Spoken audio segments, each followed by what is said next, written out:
It must be a seriously hard time right now to be a supporter of Esteban Ocon. A guy who just by himself is a fast driver and capable of some impressive things, but regularly lets himself down by appearing to act selfishly, not thinking about the team on the whole, and has serious trouble with accountability. And it's that mentality that not only seems to make Ocon extremely unlikable from the fans' perspective, but also less and less wanted in the driver market for 2025. And you've got to admit, for a driver that doesn't have a seat next season, he's not doing a great job at making any team principals think, yes, we've got to have Esteban Ocon in our team. Now, Monaco was a race that could have been massive for Alpine, considering that the team just above them in the constructors' standings, Haas, were out of the picture with a double DNF. Not saying that both Alpines would have definitely scored points, but you know, butterfly effect and all that stuff. So for a race that was so critical and one that might have allowed Alpine to get a decent haul,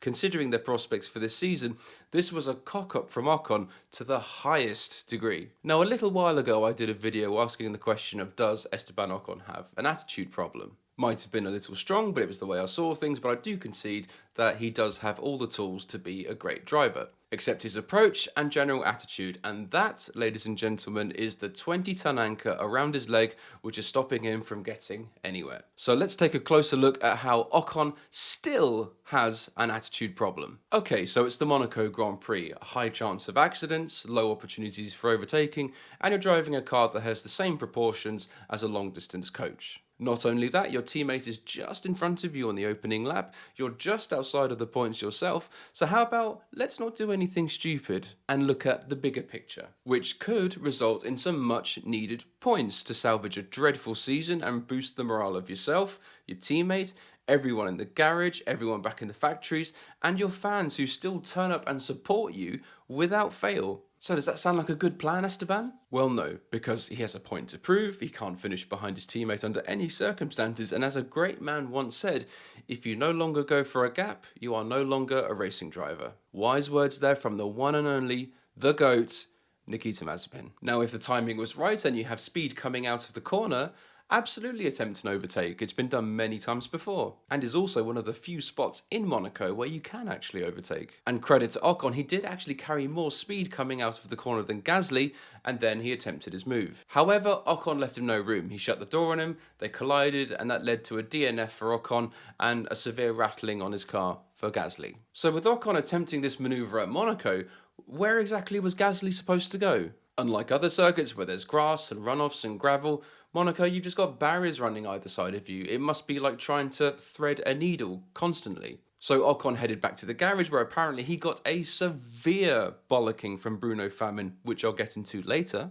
And Gasly scored a valuable point for Alpine in a car which could have had much worse damage had it not been for just a couple of inches. And to top it all off, Drive to Survive got a whole heap of new content for the next season. And considering where Williams finished, who are Alpine's closest rival right now, a double DNF for Alpine at the Monaco Grand Prix would have been catastrophic. So had the Ocon and Gasly incident not happened, and already with both Haas cars out of the picture, a double points finish could have well been on the cards. So a massive opportunity presented itself, and I just sensed that other drivers who have their heads screwed on a little bit more would have taken full advantage of that. I mean, think of all the people who are questioning their belief in Alpine right now, whether it's the staff, the sponsors, the suppliers, Renault themselves, and also don't forget the fans as well. This was just such a fantastic shot to show everybody we're not finished, we can still get up there, and in fact this is the beginning of the turnaround. And once again, this was a fantastic opportunity that was shot down by two drivers,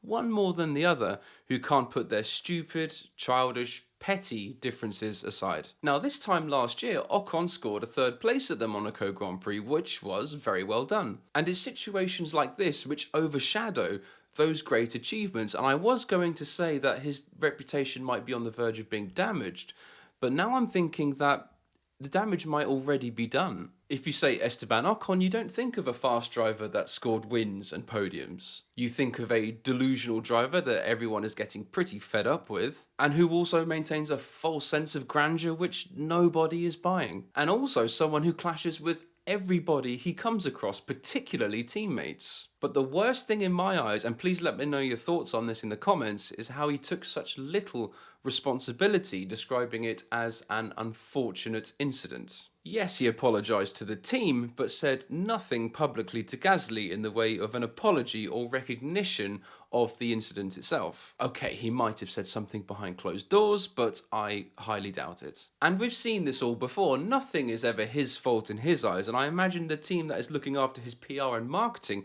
must be pulling their hair out right now. It's just his attitude and what we can hear and see as fans. You know, we can't see what's going on behind closed doors, but what from we can observe, his attitude is just absolutely rotten. But then a dark shadow appears and in steps Alpine team principal Bruno Famin. Now actually, compared to others, we don't actually hear or see that much from the Alpine team principal Monsieur Famin. But when you do see him in interviews, he seems quite reserved and softly spoken and generally has quite a quiet demeanour. So when the news broke that Famin was absolutely furious and gave Ocon the bollocking of a lifetime, that sounds absolutely terrifying. I mean, yes, we've seen Toto Wolff smashing headsets and other team principals getting angry from time to time, but you know what? It's the quiet ones you want to worry about because they are the ones who are truly psychotic. Famin told the French channel Canal Plus that Esteban's attack was completely out of line. It wasn't what we wanted to see. There will be consequences. We're going to have to make a tough decision. Now, Famin didn't suggest what that tough decision would be. He just kind of left it open to interpretation, which is quite good, actually. Just let those words stew in Esteban's head overnight. And this is what might be worrying for Ocon, because I don't think anyone has ever warned him about consequences before. Might be why he looked a bit shaken in some interviews afterwards and still had the nerve to dodge some unwanted questions. Hey Esteban, a lot of happenings in the start. Of course, never really nice when two teammates collapse together. But on your point of view, what happened? Yeah, unfortunate incident. Unfortunately, we had to retire the car, and yeah, as you say, a lot has happened in that first start. It was quite tricky out there, and yeah, I hope the team can score some points today. I heard that I got the information that Bruno Famin had said that it was your fault. Now, although Ocon got the hairdryer treatment and received a 10-second penalty, which then later became a 5-place grid penalty for the Canadian Grand Prix, I sense this whole thing is far from over. In fact, Bruno Famin was seen to be having a pretty hefty conversation with the Alpine reserve driver, Jack Doohan. Probably something along the lines of, hey, Jack, you know that Alpine branded crash helmet you've got, the one we gave you at the start of the season? Yeah, you do, great. Would you mind bringing that to Canada, please? Now, in all seriousness, and as much as I would love to see Jack get an outing at the Canadian Grand Prix, I think it's highly unlikely and probably serves more as a kind of warning shot to Ocon from Bruno to say, don't mess with me. Now, as much as I think we would like to see Ocon sit on the naughty step for a race, and in fact it might actually do him some good long term, in this day and age subbing out drivers for bad behaviour doesn't really seem to be a thing anymore. We actually haven't seen it in a long time. And perhaps maybe for all the negative attention and bad PR and everything it might incur on Alpine's part, it may just be best just to leave Ocon in the seat. But let's remember as well, Ocon doesn't seem to be doing everything he can to try and secure his seat at Alpine for next season. He's regularly reminding everyone that he still has these connections to Mercedes and that Toto Wolff is his daddy, and there's even been public confirmation of negotiations with Haas as well. So it's not stretching the imagination to think that Alpine, the mood must be, if you don't want to be here, then just go, because there's a long list of other drivers who do want to be here. Perhaps long-term, the team want to position themselves with a lineup of Gasly and Doohan, and that might even be just a breath of fresh air. And the thing is as well, if Ocon and Alpine don't want to work together after the season, then where does Ocon go? What happens then? Where can he go? Will he even be on the grid? Now, off the back of his ability, which he definitely has, he should be able to go and secure a seat elsewhere. But it's just this trailer that he's towing behind him all the time that's just full of drama, selfishness, and bad attitude that has potential to cripple his career, which at one point did look quite promising. In many walks of life, if you're not a team player, not coercive to a certain environment, and also damage the performance of others around you, then you're gone, especially if the results aren't there. Doesn't matter if you're working in an office or as an F1 driver. So with that, Ocon is just not selling himself right now as someone who can improve any environment that he's in. And I was actually very surprised to hear that Haas were having contract negotiations with Ocon, because Haas seemed now like a team that has just turned a corner. They're heading in a much more positive direction right now, but despite their recent improvements and everything, I sense that with Haas, things are still hanging on by a thread a little bit. And I know their drivers aren't angels either. They've got someone like Magnussen who can step out of line from time to time, but I think at least he knows his place. If Ocon signed with Haas, I sense that he could add perhaps another 2 or 3 years to his career, but he will tear that team apart, especially if his teammate is quite competitive as well. But back to the topic at hand, I do wonder if we are now seeing the beginning of the end of the road, shall we say, for Esteban Ocon. Because we see this time and time again where there have been just silly accidents and incidents over pointless positions. And with that though, I wonder if he's more focused on the driver standings, his position in that, rather than the team standings, the Constructors' Championship. Now, of course, drivers have to look after themselves, but if you focus more on the collective team effort and improving that, then surely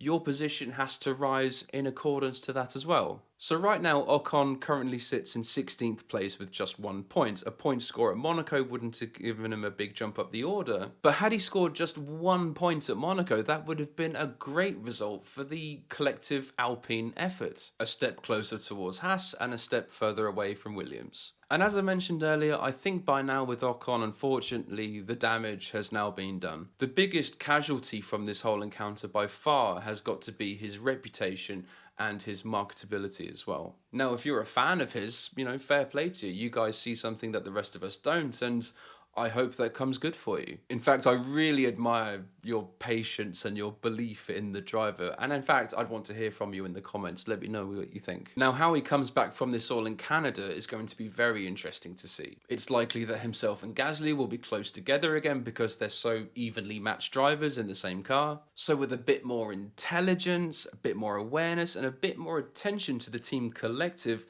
surely he's going to turn in a better performance this time. Or perhaps just another collision with Gasly, and which in entertainment value alone is one of the best things we've seen so far this season. But at the end of the day, it doesn't really matter what I think. It's up to Esteban just to turn it around himself. So thanks for watching, guys. Please give that subscribe button below just a little click. Also, please give the video a like if you enjoyed.